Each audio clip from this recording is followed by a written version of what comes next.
Our next presenter is Dr. Hui Wang, and he's currently a research scientist in the Aerosol Research Lab and Particle Engineering Group at the University of Alberta.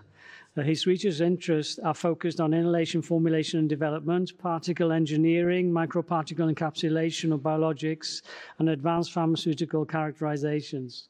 He had his BSc in Material Science and Engineering from the Southeastern University in 2012, and an MSc and a PhD research focused on applying advanced characterization techniques for optimizing inhalation formulations in MDIs and DPIs.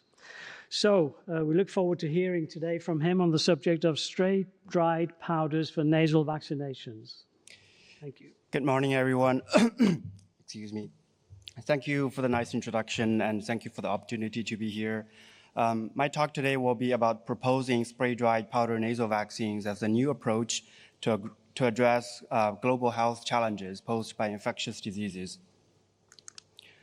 So let's look at some numbers first. About 68 million people died in 2021, according to WHO.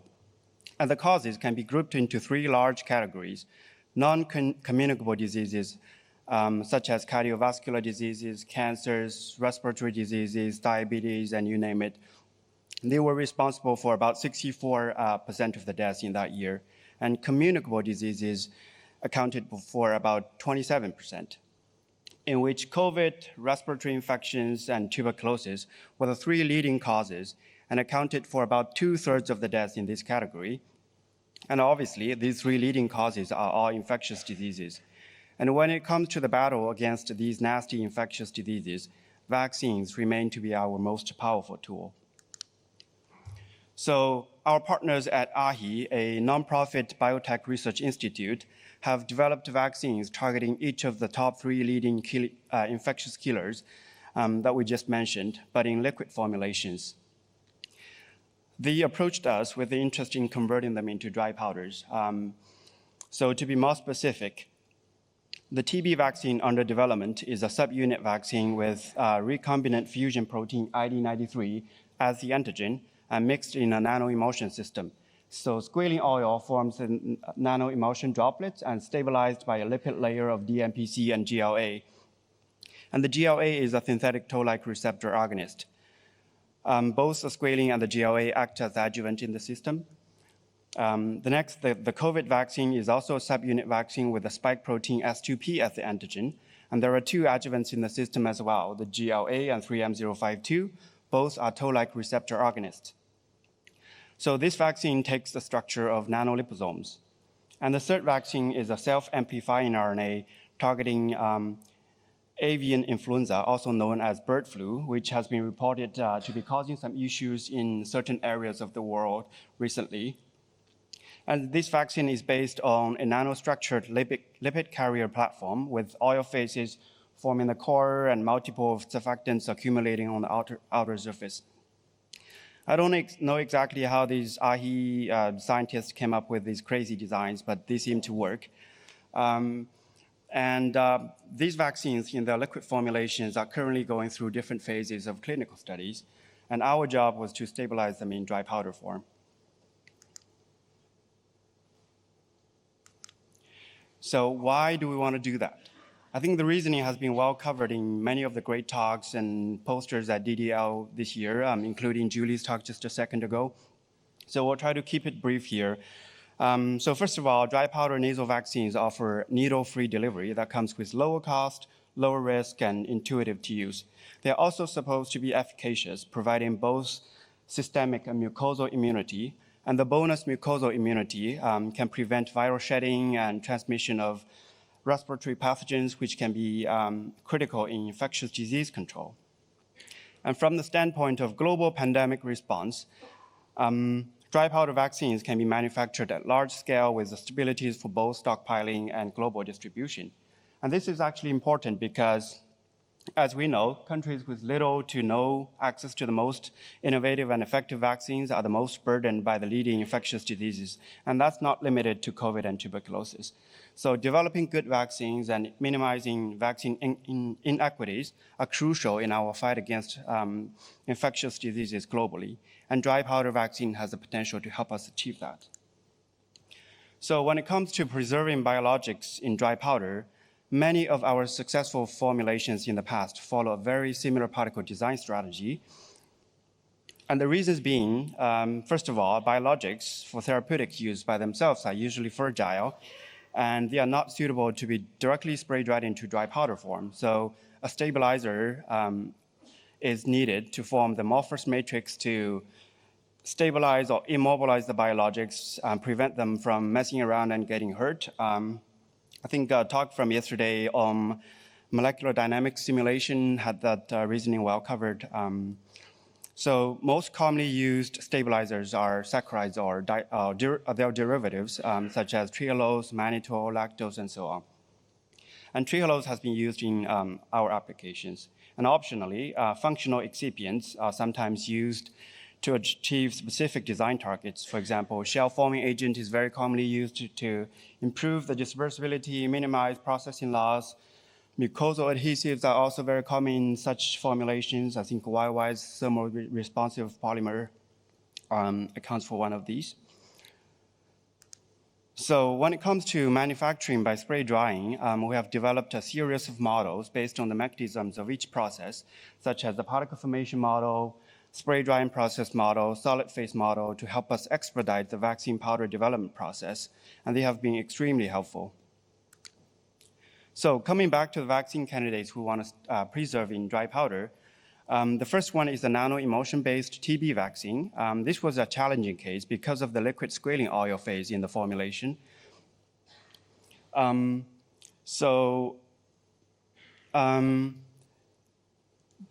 Using the particle design strategy and carefully selected processing parameters, we successfully preserved those nano-emulsion droplets in solid microparticles. And many variations of the formulation have been tested and formulated ever since. So from trehalose-only formulations to formulations with added trileucine for improved dispersibility, from small particles designed for pulmonary delivery to the mice, to large particles for nasal delivery to the non-human primates, we have come a long way.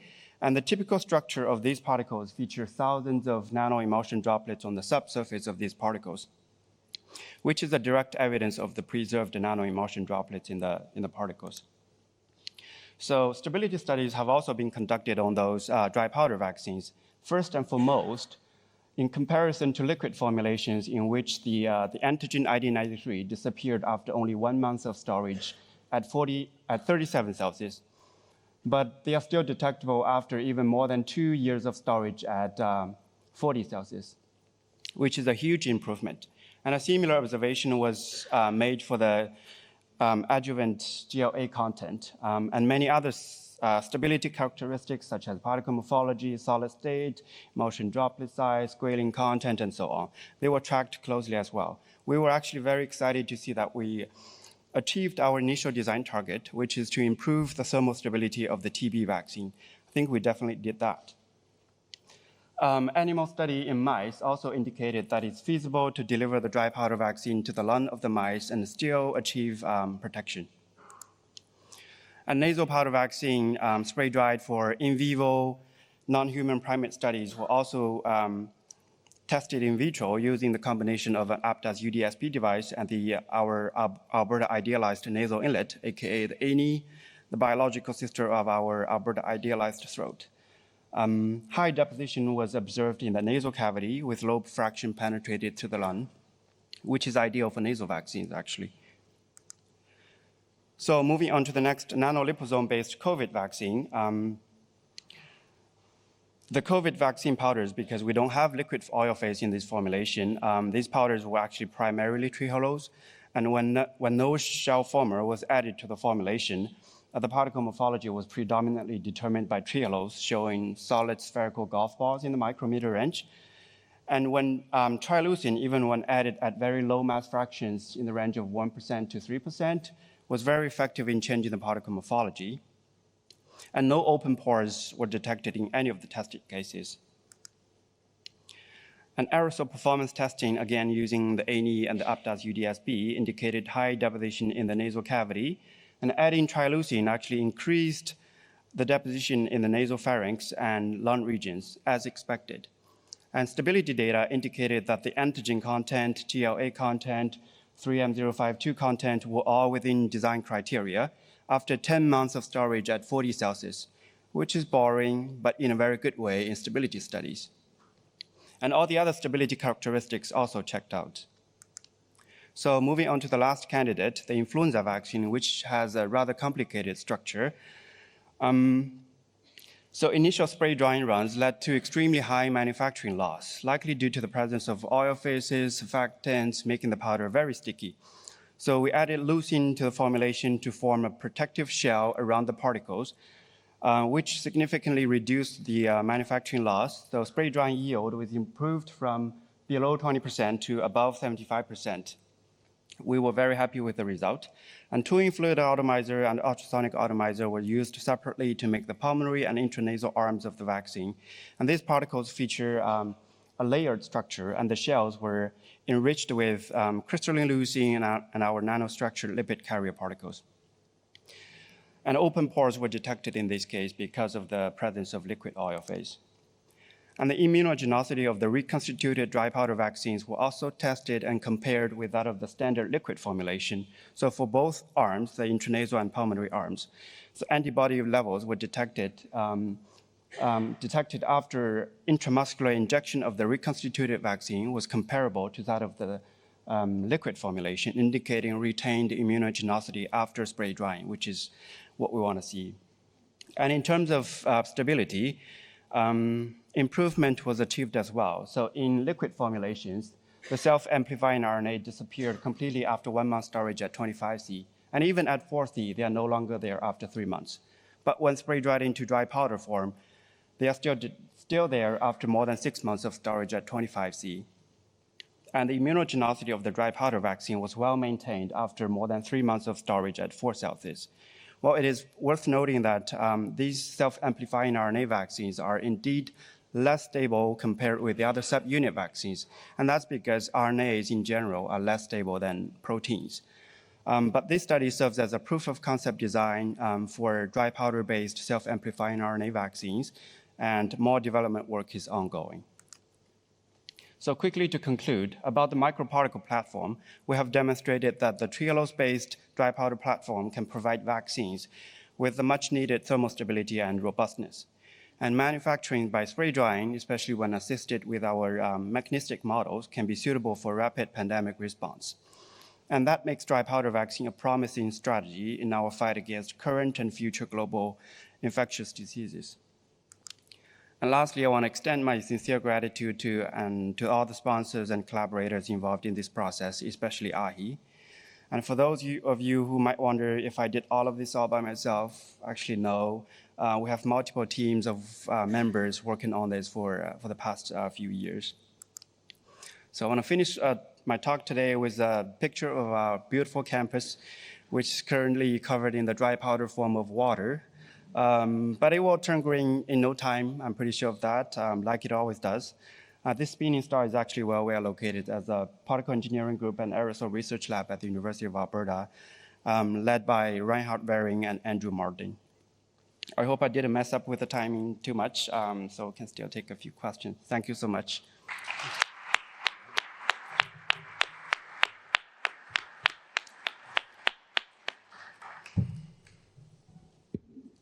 Thank you very much, Pete, for that interesting talk. I don't know if there are any questions from the audience, but I can start with a quick question for you regarding powder vaccines.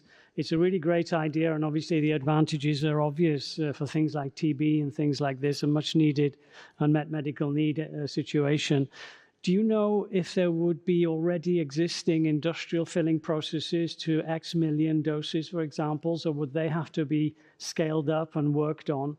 And also, what do you think would be the cost per dose situation between a liquid vaccine by injection, for example, and a powder, a single dose unit?